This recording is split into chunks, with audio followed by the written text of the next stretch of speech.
सब लोग देख चुके हैं कि किस तरीके से पाकिस्तान और ईरान के दरमियान में टेंशन चल रही थी और डी एस्केलेशन हुई है रिसेंटली। टिट फॉर टैट की पॉलिसी कहा जा रहा है कि पाकिस्तान की जो फोर्सेस हैं उन्होंने भी ऑपरेशन किया है टेररिस्ट के ऊपर, जो ईरान का बलूचिस्तान सिस्तान का इलाका है वहां पर, और 7 लोग जो हैं उसमें मारे गए हैं, वो टेररिस्ट थे। तो अब इस सारी सिचुएशन के बाद कहां पर आप देख रहे हैं दोनों ममालिक के ताल्लुकात को? देखो, बात यह है कि हमारे पास उस वक्त इन्फॉर्मेशन नहीं थी इतनी, जब पिछली दफा हमने बात की है। अब हमारे पास कुछ मालूमात आ गई हैं, यहाँ से नहीं, पाकिस्तान से नहीं, बाहर से। हुआ ये है, जो लग रहा है हमें, हुआ ये है कि ईरान ने पाकिस्तान को बताया था और बता रहा था वो पहले भी कि आपके मुल्क में, बलूचिस्तान के इलाके में वो लोग छुपे हुए हैं जंदुल्ला के, नहीं जंदुल्ला नहीं नाम, जंदुल्ला पुराना नाम है, पुराना नाम है, जैशुल अदब के, और जिन्होंने हमला करके ईरान में 7 जो फौजी हैं उनको भी हलाक कर दिया था, और उससे पहले भी वो कार्रवाइयां करते रहे। लग ये रहा है कि पाकिस्तान ने उनकी इस जो उन्होंने पोलाइटली इन्फॉर्म किया था, और इन्फॉर्म इसलिए किया था कि आप कार्रवाई करें, इन्होंने इसको संजीदा नहीं लिया। एक तो ये है। दूसरा ये है कि ईरान के ऊपर भी प्रेशर था, क्योंकि जो इजरायली एजेंट्स हैं वो इराकी कुर्दिस्तान में बैठे हुए थे और वो कार्रवाइयां अपनी कर रहे थे ईरान के खिलाफ। दूसरा जो शाम है वहां पे भी टू एंड फ्रो इजराइल के साथ और अमेरिकन फोर्सेस के साथ इनकी जो झड़पें हैं वो हो रही थी। तो इसका मतलब है पाकिस्तान दे वर अंडर प्रेशर। सिचुएशन से पहले तो इराक और इजराइल के अंदर हुए ना हमला किया, नहीं उसी तकरीबन दिन में, तो उससे प्रेशर तौर पे। लेकिन ये अब दूसरी बात ये है कि पाकिस्तान के ये कहा यह जा रहा है कि जो पाकिस्तान में लोग हलाक हुए हैं पाकिस्तान के हमले में, वो पाकिस्तानी बलोची ही थे। तो कोई टेररिस्ट, हमें नहीं पता टेररिस्ट थे भी या नहीं थे, वो बलोची थे जो किसी वजह से यहाँ से माइग्रेट करके वहां चले गए थे। तो इसलिए आप देखिए ना कि जो हमले हुए और टिट फॉर टैट जो आपने कहा, उसके बाद फौरी बाद ही नॉर्मलाइजेशन हो जाती है। उसमें ईरान और पाकिस्तान दोनों कहते हैं कि हमें जनवरी 16 से पहले की हालात पे जाना चाहिए, जिसका मतलब एक नॉर्मलाइजेशन है। आपको मिसकैलकुलेशन लग रही है? मिसकैलकुलेशन है, हाँ। आपको पाकिस्तान की तरफ से ओवर रिएक्शन लग रहा है, क्योंकि इस नहज तक जाने नहीं चाहिए ताल्लुकात ऐसे ममालिक के जो तारीख में बहुत स्ट्रांगली एक दूसरे के साथ कनेक्टेड रहे हैं और अभी भी हैं। देखो, बात यह है कि पाकिस्तान की फौज के पास ऑप्शन कोई नहीं था। यहाँ आपको पता है जो हालात चल रहे हैं, जिस तरह लोगों के साथ एक टेंशन बनी हुई है एक सबसे बड़ी जमात के साथ, तो अगर वो हमला ऐसा ना करते तो वो फिर बिल्कुल ही उनका ये होना था कि अपने लोगों को तो आप मारते हैं ना, अपने लोगों को जब वहां से कोई आया, वहां से हमला हुआ तो आप चुप करके या आप में नहीं है, वो तो उन्होंने करना था। वो देखो पुश टू द वॉल जिसे कहते हैं, पुश इन द कॉर्नर, वो तो उनको करना था। लेकिन सवाल ये है कि इसमें ये इतना, जिस तरह इमरान खान ने भी कहा, उन्होंने यही कहा कि ये बड़े चले बुरी बात है, ईरान ने हमला किया, हमको नहीं करना चाहिए था, लेकिन इस नज तक आप आए क्यों? आना ही नहीं चाहिए था आपको।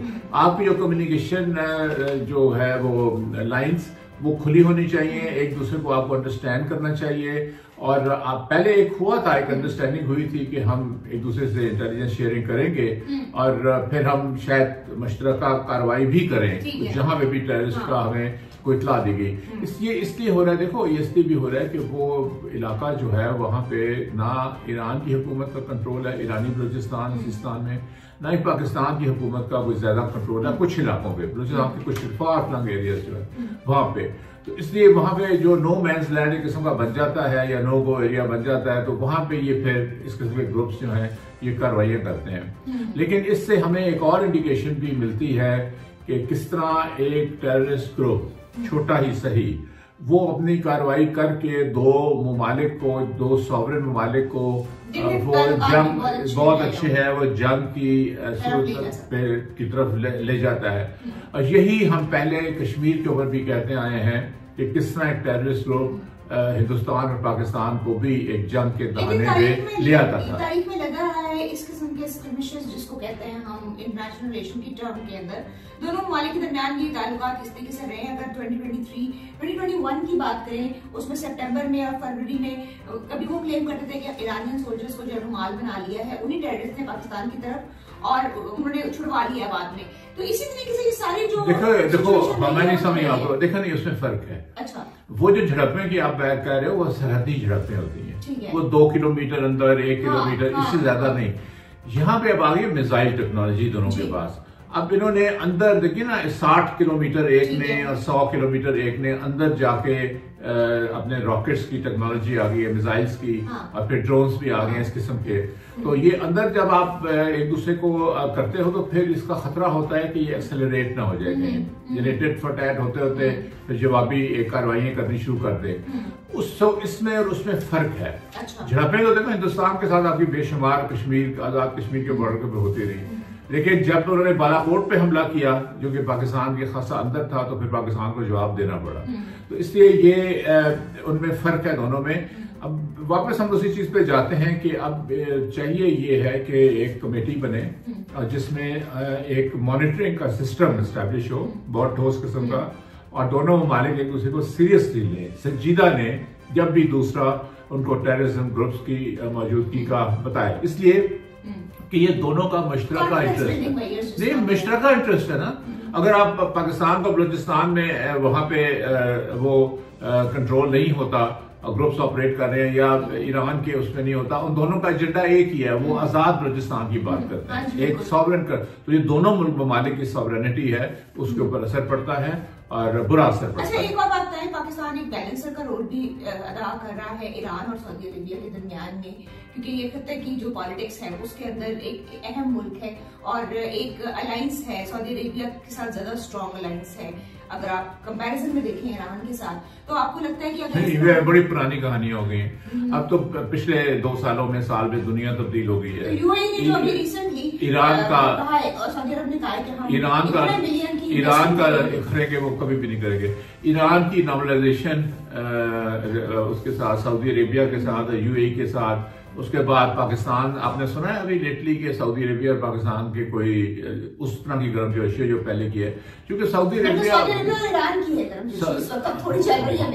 हाँ बेहतर, तो वो इस तरह नहीं होता ब्लैक एंड व्हाइट में, इंटरनेशनल को अपनी देखते हैं, उसमें बहुत से फैक्टर्स होते हैं।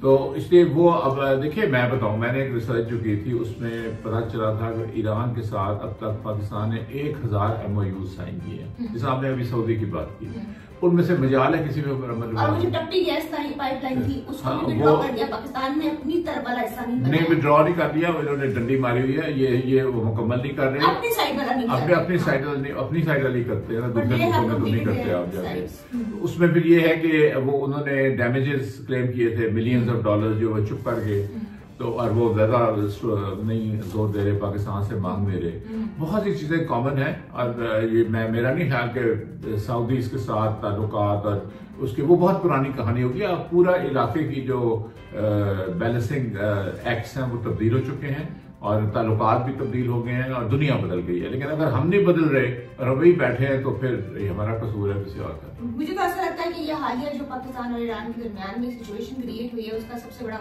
बेनिफिशियरी तो पाकिस्तान की हुकूमत इस वक्त खुद है, डिफैक्टो हुकूमत जिसको हम कह सकते हैं, जो म्याद तो अपनी पूरी कर चुकी हुई है लेकिन अभी कंटिन्यू कर रही है। बेनिफिशियरी बहुत टेम्पररी, आपने देखा था कि उसके फौरन बाद फिर एक यू टर्न लिया दोनों ममालिक में और हालात वहीं पे आ गए जो 16 जनवरी को आए।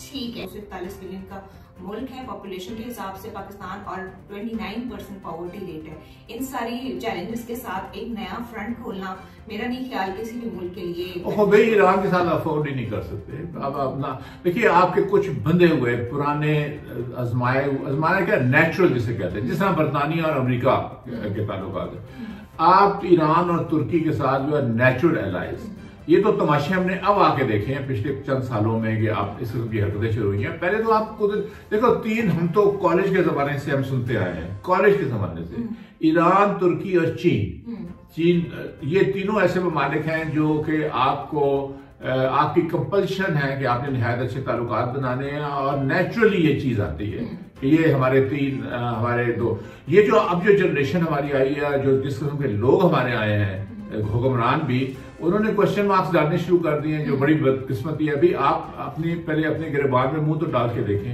हिंदुस्तान के साथ आपके क्या ताल्लुकात है, अफगानिस्तान के साथ आपकी क्या रहते हैं, और कौन सा दुनिया का मुल्क है जो आपको बर्दाश्त करेगा आपकी चीजों को। इसलिए ये नेचुरल एलाइज से परे हटना और क्वेश्चन मार्क भी उसमें डालना या क्वेश्चन भी करना, ये एक नई खेल है जिसकी हमें तो नहीं समझ आ रही। जी शुक्रिया डॉक्टर फरूक साहब इतना डिटेल हमें एक्सप्लेन करने के लिए सारी सिचुएशन को।